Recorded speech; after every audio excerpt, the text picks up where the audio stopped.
Bienvenue Flash Info sur Kivu Munich Post. 4 personnes sont mortes dans des affrontements entre les milices Wazalendo à Buhimba dans le territoire de Walikale au nord Kivu dans l'est de la RDC. Les combats ont opposé la milice MAC dirigée par le général Mboura à la milice Ouourou dirigée par Machut. 3 combattants de MAC et un enfant civil ont été tués et 5 personnes ont été blessées. Les détonations ont provoqué un déplacement des populations locales. Parallèlement, des combats ont éclaté à Kibati entre la F-123 et les milices Wazalendo, interrompant le trafic entre Kachebere et Mungazi. Suivez ce témoignage. Walikorokana njo batu bakarani bakawana make na uhuru mumake mukatoka 5 morts 4 morts dispoint na 5 blessés. Chini ya nyuma hatuya vitua. Vingine vya nyuma hatuya vitua. La ville de Beni, chef-lieu provisoire du Nord Kivu, s'est réveillée ce matin, lundi 13 octobre 2025, sous des coups de feu depuis 4 heures. Cette situation est observée dans plusieurs points chauds du centre-ville, notamment au centre commercial de Matungi, le long du boulevard Nyamwisi et au quartier Malépé vers le rond-point Kabila. Détail avec Fiston Issemwami. Selon nos sources, il s'agit des éléments de la police nationale congolaise qui dispersent de jeunes manifestants ayant barricadé les routes pour dénoncer la situation sécuritaire volatile et réclamer les retours de la paix. La circulation est timide au centre-ville, situation de 8 heures. Néanmoins, quelques pharmacies, boutiques et magasins sont à moitié ouverts, tandis que les élèves en uniforme se rendent déjà à l'école. Sur la rue Jumlani, en pleine période de réhabilitation, des pierres et branches rendent la circulation difficile. Des tracts devenus viraux sur les réseaux sociaux ont annoncé la veille 3 journées villes mortes pour exiger le retour de la paix. Écrit en Kiswahili, on peut lire 11 ans de la présence de Zadef Nalou sur l'axe Beni Butembo Lubero et Ituri et en 23 à Goma, Rutshuru, Bunagana et Bukavu. Pour l'heure, aucune réaction des autorités locales. Ces dernières semaines, des civils ont été tués dans plusieurs attaques des islamistes ADF en territoire de Beni et Lubero. Félix Tshisekedi refuse le dialogue avec l'opposition et la société civile, y compris les confessions religieuses. Il déclare que tant qu'il sera vivant, il ne dialoguera pas avec ceux qu'il considère comme complices des agresseurs. Il appelle à un dialogue entre Congolais unis contre l'agression et demande à ses opposants de nommer et condamner l'agresseur. Se cacher derrière cette manipulation. Et je vous dis que cette manipulation, elle va jusqu'à l'intérieur du pays. Tous ceux qui parlent de dialogue et tout ça, qui présentent aussi à leur manière les choses en disant voilà, on ne veut pas du dialogue. Oui, on ne veut pas de ce dialogue-là. Oui, celui-là, on n'en veut pas. On veut d'un dialogue entre Congolais qui sont tous contre cette agression. La seule chose que je demande à ces gens qui veulent le dialogue, c'est d'abord de condamner l'agresseur, de le nommer clairement et de le condamner. Et là, alors, on va dire, ce sont des patriotes qui peuvent se mettre à nos côtés pour parler dialogue.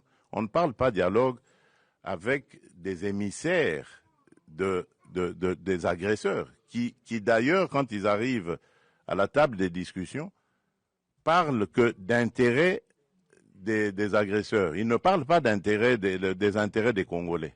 Il n'y a rien qui concerne les Congolais.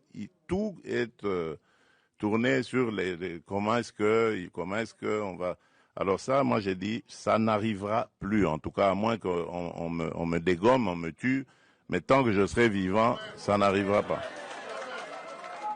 Ça n'arrivera pas parce que c'est à cause de ça que nous sommes toujours dans nos problèmes ici. Toutes ces farces qu'ils ont appelées dialogue et ceci, cela, qui se sont terminées par des brassages, des mixages, des unions nationales ou que sais-je encore. Et c'est tout ça qui a amené les problèmes que nous avons. Et donc moi j'ai dit plus jamais. Donc je veux bien qu'on discute des problèmes du pays, parce que comme dans tous les autres pays, notre pays aussi a des problèmes, on peut en discuter, mais ça ne veut pas dire qu'il faut se terminer, ça doit se terminer par des brassages, des mixages. On a introduit dans nos institutions des gens qui sont inféodés, des gens qui ont des nationalités douteuses, des choses comme ça. Ça, c'est... Alors, donc, nous voulons la paix. Ça, c'est très clair. Nous sommes les premiers à le dire depuis l'agression de 2022, quand elle a commencé. Nous voulons la paix. Parce que je peux vous dire que cette guerre nous coûte énormément. Nous privons notre peuple de beaucoup de choses parce qu'il faut renforcer nos capacités de défense et de sécurité. Le service national a remis 500 bancs pupitres à l'université et à l'Institut supérieur pédagogique de l'ICASI le 10 octobre 2025. Le lieutenant général Jean-Pierre Kasongo Kabouik a remis cette dotation aux responsables des institutions. En 2 mois, près de 5000 bancs ont été distribués dans plusieurs écoles et universités du Haut-Katanga, dont l'Université de Lubumbashi et l'ISP Lubumbashi, dans le cadre d'une initiative du président Félix Tshisekedi. Suivez le détail dans ce reportage. Dans la chaleur rouge du cuivre et la poussière d'une ville à mutation, l'université de l'ICASI, 15 ans d'existence, avance avec ambition, mais trébuche encore sur l'essentiel. Des salles bondées, des bancs absents, des rêves contraints de rester debout. Mais ce vendredi, le décor a changé. Sur l'esplanade centrale, 250 bancs flambant neufs ont été livrés par le service national devant cadres, étudiants, autorités académiques et riverains. Une opération chirurgicale, 3e du genre, après l'UNILU et l'ISP, dans le cadre de la campagne nationale de réhabilitation de l'école publique. Dans un discours tout en justesse, le recteur Louis Mpalambaboula a salué Kasongo Kabouik, un oiseau rare, porteur d'un souffle nouveau pour cette université en quête de dignité. Béni soit ces jours à Dieu, jour de bénédiction, car un don est venu vers nous pour nous épauler dans notre mission de l'enseignement universitaire et supérieur. Mes remerciements et ma gratitude à son Excellence Félix Antoine Tshisekedi Tshilombo, qui, jour et nuit, se bat sur tous les fronts grâce à sa diplomatie agissante pour sauvegarder l'intégrité de notre territoire national et qui a trouvé à la personne du commandant du service national, le lieutenant général Kasongo Kabouik Jean-Pierre, l'oiseau rare pour matérialiser sa vision sur l'éducation.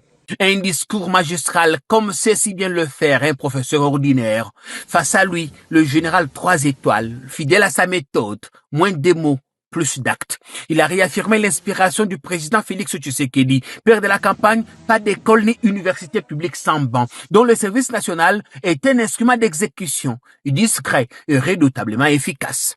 Après l'université et l'Institut supérieur pédagogique de Lubumbashi, le service national intérieur notre séjour à l'université de l'ICASI dans la province du Haut-Katanga.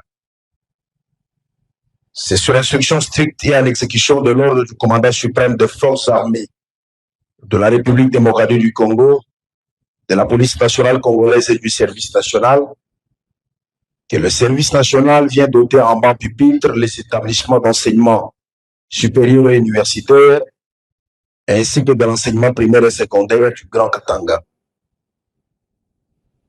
Cette opération dont le but est d'améliorer les conditions d'accueil et d'études dans nos écoles, instituts supérieurs et universités, a commencé à Kinshasa avant de s'étendre dans les provinces. Quelques heures plus tard, le cortège file vers l'Institut supérieur pédagogique et technique de l'ICASI, un lieu hautement symbolique. C'est ici que Kasongo Kabouik décrocha son bac il y a près de 30 ans. Ici aussi, 250 bancs livrés, soit 1250 places assises pour une institution en plein chantier.